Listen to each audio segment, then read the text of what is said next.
Hi everyone, so let's proceed sa ating Unit 3, which is the communication aids and strategies using tools of technology. So since kanina pa sumasabay ang aking manok, might as well greet you a good morning. I hope you're all safe and still good despite na napakarami. I know marami na kayong loads and I can see sa mga My Days nyo and all na napakarami nyo ng reviewer. But yeah, I hope you're still doing great and take it one step at a time. Don't rush or don't pressure yourself. Although nakaka-pressure talaga minsan. Pero yeah, just enjoy learning and yeah, enjoy your pacing. Do not your success is not a race naman. So just enjoy your pace and do what you do. And yeah, and enjoy, always enjoy. So let's proceed sa ating Unit 3. This one is a topic that I know most of you can relate to, especially now that we live in a modernized world. So, and I know na yung mga task later, yun yung mga gusto niyo talagang mga activities kasi yun yung very common na ngayon sa ating learning styles. So yeah, so this chapter will introduce to you on how technology has drastically changed our approach in school activities and so on and so forth. So especially as a student, you as a student, technology is undoubtedly an integral part of your personal and school life. So ngayon, ang research assignment ay hindi na talaga nire-require na sa library nyo hahanapin or nire-require na magkakaroon kayo ng maraming index card and all. Ngayon, one click lang sa ating Google, you can find thousands of answers. So, yeah, it has changed our communication. It has changed our style of learning. And yeah, so to demonstrate what you have learned, you will be asked to propose a course-oriented activity later and present it using the concept of multimodality. So we will discuss multimodal text and how to create one. So at the end of this unit, you're expected to convey ideas through oral, audiovisual, or web-based presentations for different target audiences in local and global settings and demonstrate awareness of audience and context in presenting ideas. So this is just a to activate your prior learning. So this one is an example of multimodal. Okay, let's proceed sa ating topic na. So topic 1 is about multimodal text. So at the end of this lesson, you're expected to define multimodal text and determine the message conveyed by multimodal material. So, naalala niyo pa ba yung discuss ko noong Unit 1? Now, we have different five macro skills, di ba? We have listening, viewing, speaking, writing, and what's the other one again? Viewing, listening, speaking, writing, and reading. Yun. So, yung five macro skills na yon can be related sa ating multimodal text. So, when we say multimodal, it is the combination of two or more communication systems or communication processes or communication modes. Kaya siya tinawag ng multi, di ba? Ang multi is many, modes is the mode of communication. So, kung babalik tayo dun sa five macro skills natin, we have the listening, the reading, the writing, speaking, and viewing. Yung limang yan has something to do with our communication systems, di ba? How we communicate. So, multimodal is the combination of two. So, pag sinabi natin, for example, isang book na walang pictures as in print lang, as in text, yun lang.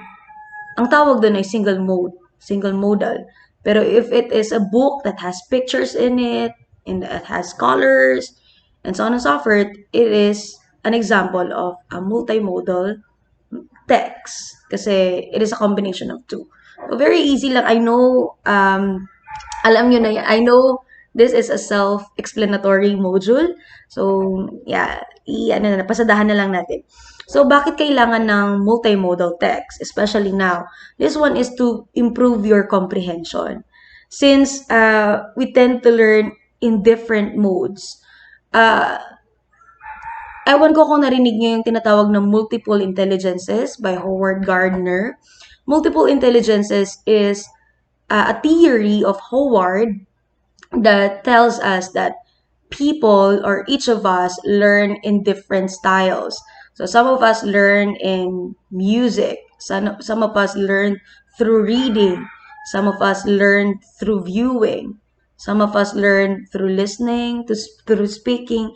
So we have different styles of learning. So using the multimodal text, using that, uh, mas madali ma-improve yung ating comprehension.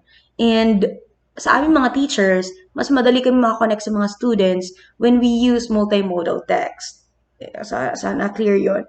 And an example of that is, for example, magbabasa kayo ng manual, di ba? Pure text lang siya.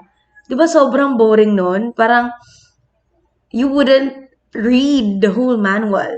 Pero kapag merong video na kalakip dun sa manual or dun sa video na yung pinapakita mismo yung laman ng manual, di ba mas madali yung comprehension mo kaysa yung nag-i-imagine ka lang on how to do that compared dun sa may video talaga na pinapakita na this is how you do it. So, yun yung one reason bakit tayo gumagamit ng multimodal. It is to improve your comprehension. Another is to increase your motivation towards wanting to learn.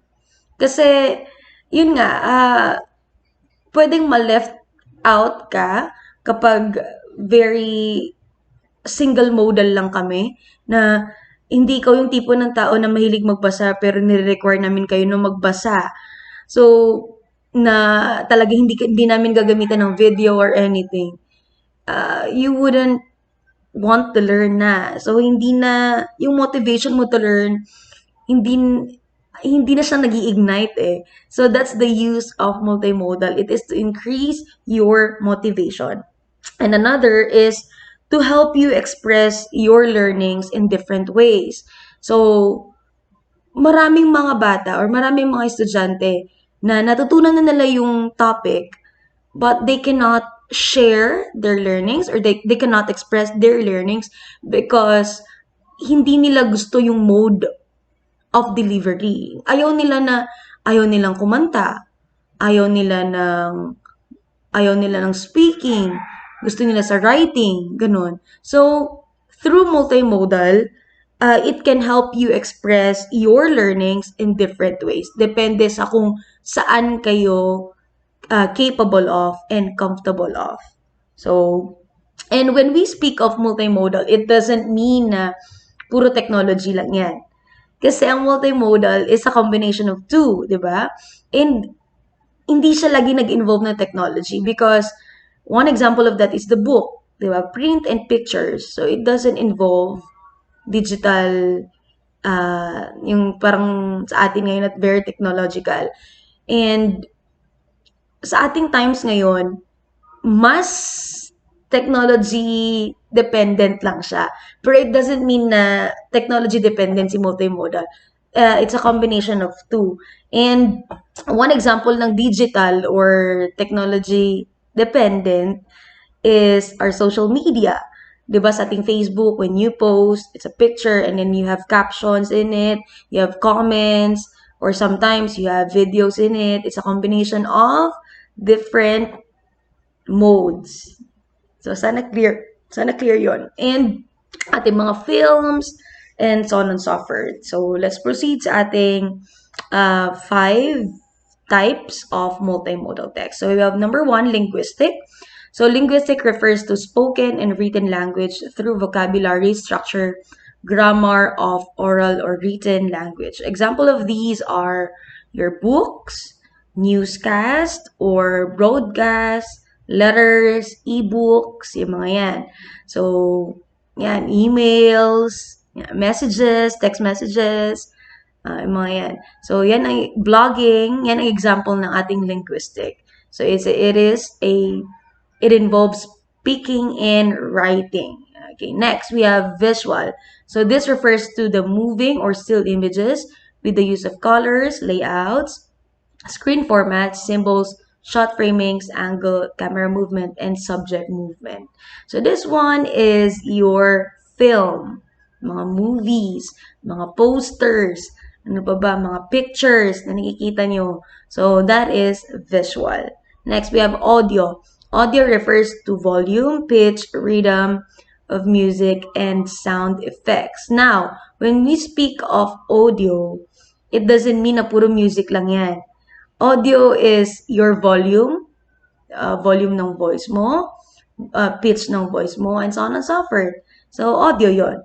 Next, we have gestural or gestures, refers to movement, facial expression, and body language. Next, spatial refers to proximity, direction, position of layout, organization of objects in space. So, ito yung how to fold the books, yung mga yan. So, that one is an example of spatial. And then, sabi nga rin dito, the spatial mode is about the physical arrangement, organization, and proximity of the text. So, one example nga yung brochure, how it is folded and organized. So, the spatial mode also can refer for the navigation bar on a website and how a user interprets and navigates the web. So the designer is one who decides upon and decides a web page, spatially, but the consumer is the one who decides how to use that navigation. So yeah, yun yung mga yun. So let's proceed to next page. Okay. So although multimodal text is often associated with digital technologies, it is not synonymous with digital. Yun yung sinasabi ko kanina na it's not always dependent sa ating technology. So, multimodal text can be paper, like books, comics, and posters.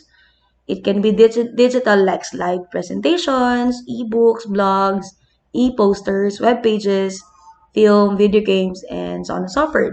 It can be live, like performance in an event.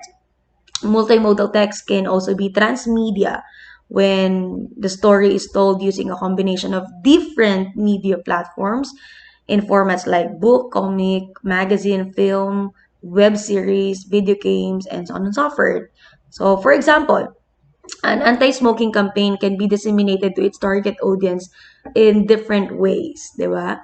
Like live performance on stage, pwede ring a video that is uploaded sa ating social media, or a recorded material to be aired over the radio, or a poster and a slogan to be posted in schools and in community. So, ang multimodal, nasa paligid na natin yan. Hindi lang talaga natin nahalata. Lahat ng signboards, lahat ng mga traffic signs na yan, all of those are examples of multimodal. Okay, so simply put, multimodal text are materials presented using different modes and media.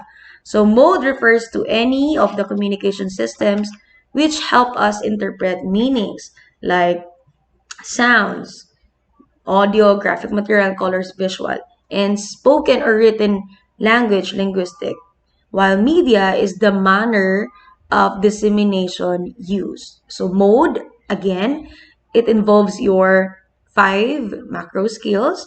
Ayan yung speaking, listening, reading, writing, and viewing.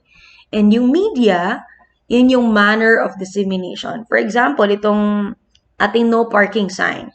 So the traffic sign is the medium of communication. Okay?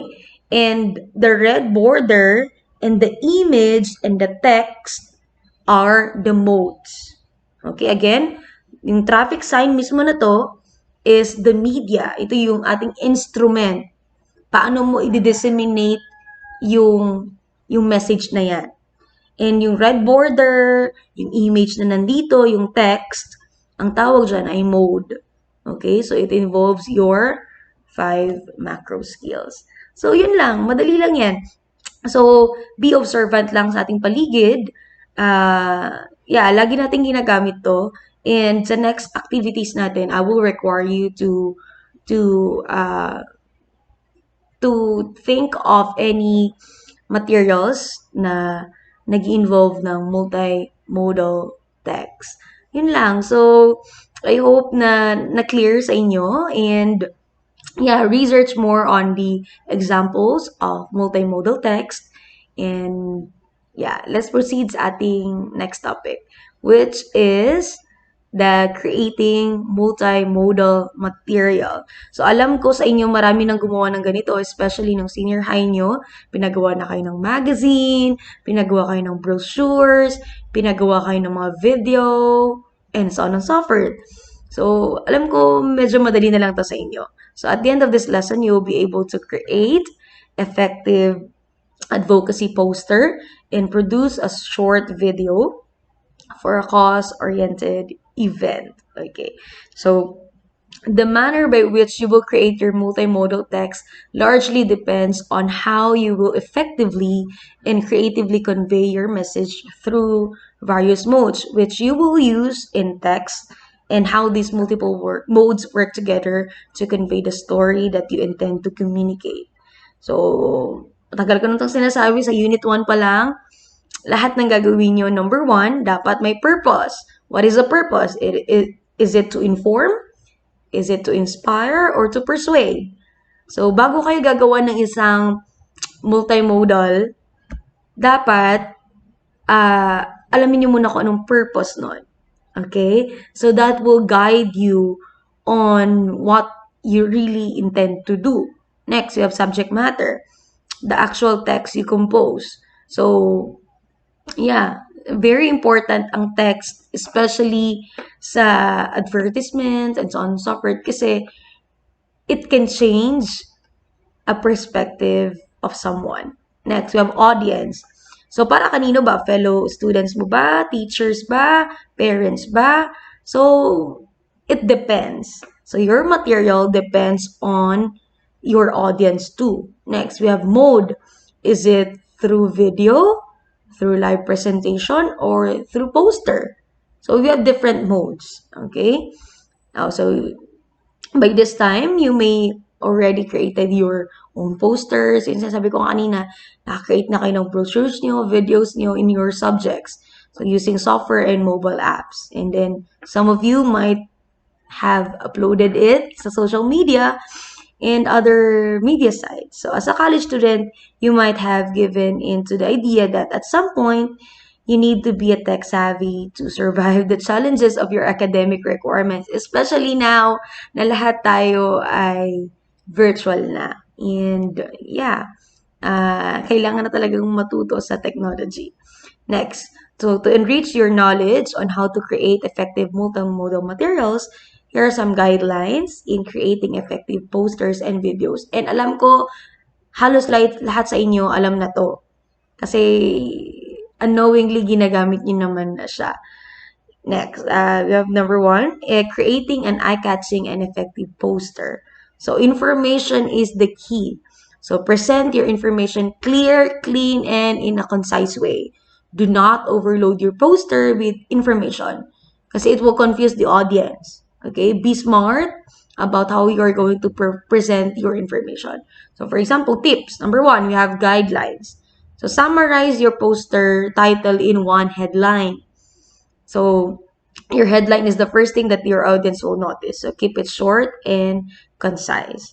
So, highlight your poster, headline, and tagline. So, kung mapapansin dito sa picture, unang-unang kita mo palang ping pong, and we have the ball of the ping pong ball. Alam mo na kaagad na it is a tournament. Kahit ping pong pa lang nababasa mo, hindi pa yung tournament. 'Di ba? And yung ginamit din na graphics sa likod, yung mga yan, it speaks that it is a ping pong tournament. So, napansin nyo, ping pong pa lang, nakakatch na siya ng attention. So, headlines are very important. So, next, let's proceed sa ating details. So, include only the essential details. So, be smart with the amount of information you add to your design. So, keep it clean and minimal. So in the header, the only title of the advertisement is written in a large font, while the less important information is in a smaller font. So the features of the apartment are simply presented in bullet form. So kung papasin dito sa example, yung malaki is the apartment. So yun yung title eh. Yun yung main tawag doon, main na pinag-uusapan sa brochure. And then sumunod na paliit na ng paliit yung mga yung mga sumunod na information. So, yeah, keep it clean and minimal. Do not overload. So, papansin niyo dito, di ba maraming space? Nakakahinga yung nakakahinga sa mata. Hindi siya yung very masakit sa mata na hindi mo alam kung saan ka titingin. Kasi kung very clean and minimal, yung paglapat ng mata mo, apartment. Kasi tingnan mo, susunod-sunod na yon. So, dapat in next na number 3 natin, we have the hierarchy. Number 4 pala yun. So, next, we have number 3 is call to action. Call to action, this encourages your audience to take the next step after seeing your poster. So, pag makita nila yung poster na yon, yung apartment for rent, ano bang gagawin nila? Diba? Is it to reserve or to rent it, mga ganon. So, sa mga tickets, yan, do they need to buy the ticket or reserve a place or register early? So, pansinin niyo itong next na picture. Diba? What is the call to action in this poster below? Kung papansin nyo, RSVP. RSVP means Responde s'il vous plaît. It is a French kasi. So, ang ibig sabihin nun, please respond immediately or respond if you please. Parang now, respond immediately. So, mapapansin nyo dito, ang call to action agad ng audience is to reserve your ticket right away. Okay, that's the call to action. So, next, we have typography hierarchy. So this refers to your visual placement of text with different font size according to its importance on the poster.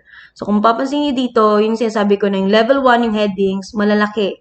And yung subheading, maliliit na. Hanggang yung next na mga body text, sobrang liliit na. So there's a hierarchy. Diba hierarchy is from above to below. So hierarchy of events, hierarchy of text. Sa text, it is the font size. So, font size lang yan, pero malaki ang nagagawa. So, yeah. Applying hierarchy to your presentation of text in your poster will not only harmonize its appearance, it will help you to convey your message clearer. Next, photography, which is alam ko, maraming may gusto nito. Next, the photography is to boost the visual appeal of your poster. Imagine a poster without a photo.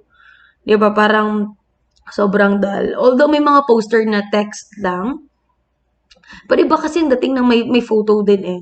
Di ba? So, when you use appropriate photographs, it will truly help you to persuade your audience or to convey your message clearer. So, ensure that your photo will maximize the space in your poster and see to it that the photo works well and complement the text. Okay.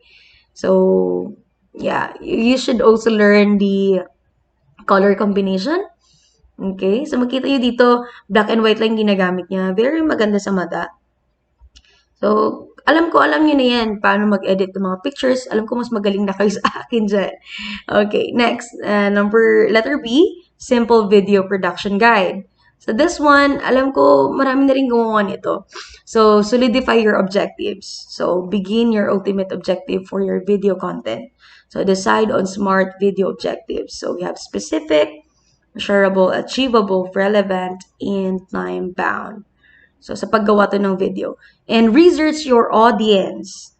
So, understanding your target audience spells a great deal to the success of your video. So, the content of your video should be something that appeals to and engages them.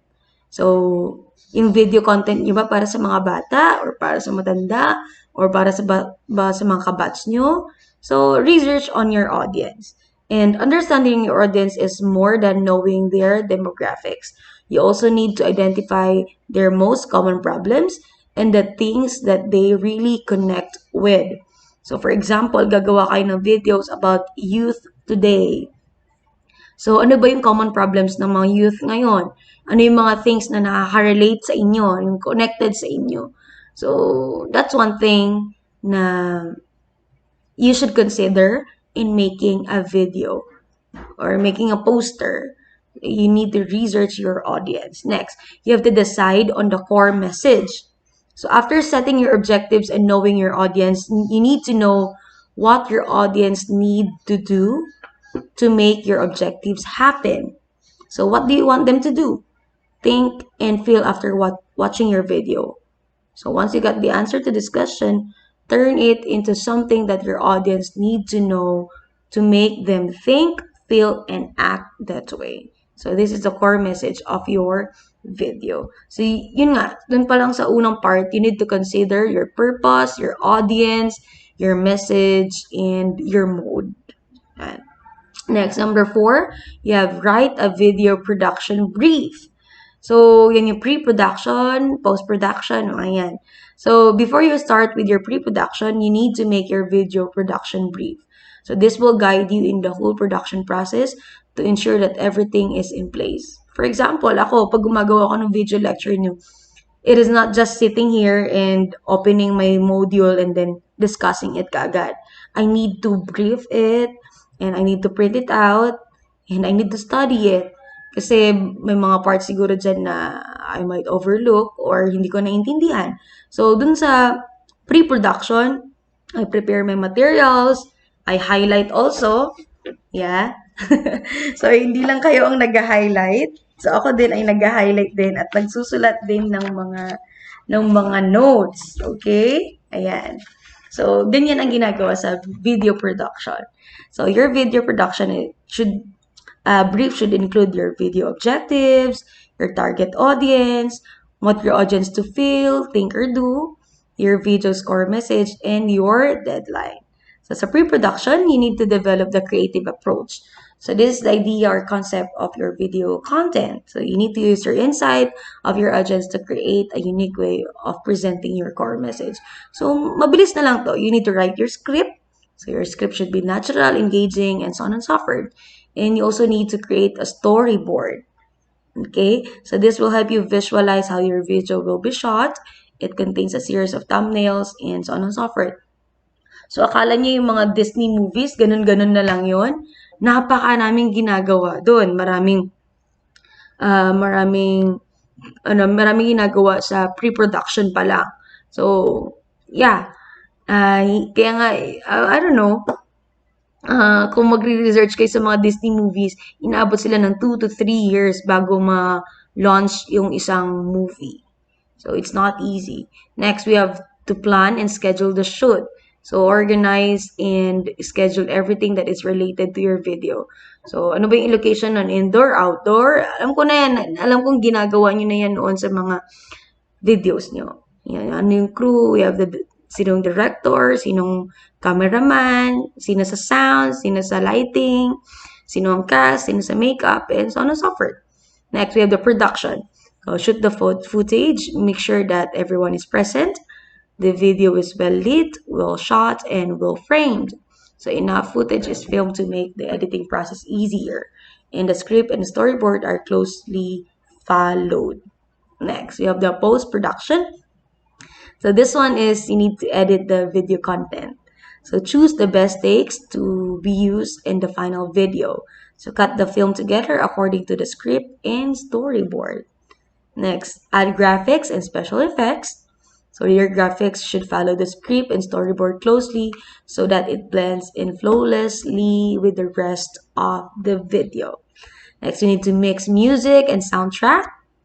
Kasi music is live. Charlotte. Hindi. Iba yung dating ng may sound effects. Alam ko nanonood kayo ng mga vlogs.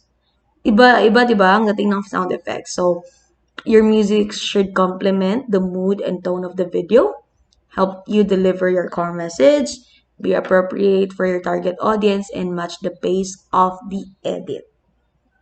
So, yeah. Malaki ang nagagawa, malaki ang impact kapag timing na timing yung sound effects mo. 'Di ba? Imagine yung mga pinapanood yung vlogs na hindi timing yung sound effects. Natapos ng tumawa pero kakatawa lang nung sound effects. So, it will ruin the whole video. Pero pag tawag doon, sabay sila, harmonious sila, and then maganda, 'di ba? Next, we have record the voiceover. So get a voiceover artist who has a moving, pleasant sounding voice and can read the script in a way that reinforces your core message. So you can also create other multimodal materials using your smartphone. So you may download these following apps for free. So this one, Voice Recorder, Morpho, Telegami, Puppet Pals, and Comic Maker. So you'll be using that one sa ating next activity. So siguro kung kaya ng time, it will be your midterm requirement. Pero kung hindi na kaya, then we may extend it naman sa, hindi naman up to finals. Pero we may extend it. Yeah. So, yun lang. So, ganun lang sa multimodal. Uh, how to use and combine your different modes. Yeah. So, yun lang. Sana may naintindihan kayo, and I hope na huwag kayo sobrang ma-pressure and all. Kasi marami nagtatanong sa akin, Ma'am, kailan ng exam? Ma'am, i-memorize ba namin lahat? Hindi naman talaga siya pure memorization. Okay? You need to master it, but not memorize it. Okay? And find a way na mahanap nyo ang learning as a fun way. Although nakaka-stress at times, nakaka-stress mag-aral, nakaka-stress magbasa, mag-highlight, and all. But, yeah, just need to find the things that you love and incorporate it to your learning strategies. So, yeah, yun lang. So, palali, alalahanin natin yung sinabi ko kanina, we learn in different ways. We have multiple intelligences, right? So, kung ikaw yung tipo ng tao na mahilig makinig ng music, maybe you can incorporate your music sa inyong pagre-review, di ba? So, ako, for example, pag ako nagbabasa, I play uh, uh, -1 music at the background. So, to help me concentrate, mga ganun. So, yun. Yeah, incorporate the things that you love to your learning or to your studies, so you can love learning as well. You can love schooling as well. Although, yeah, marami talagang mga challenges, pero I hope na makakayanan niyan lahat. So, yeah. See you sa ating Unit 4. So, probably that will be the last topic for the midterms. I don't know yet. But, yeah, just prepare and just read if you have time. And always pray. Yeah, so see you again soon. I hope you're all safe and still happy, still doing good, still doing great, and still healthy. So, bye everyone. See you sa ating next topic. Bye. God bless.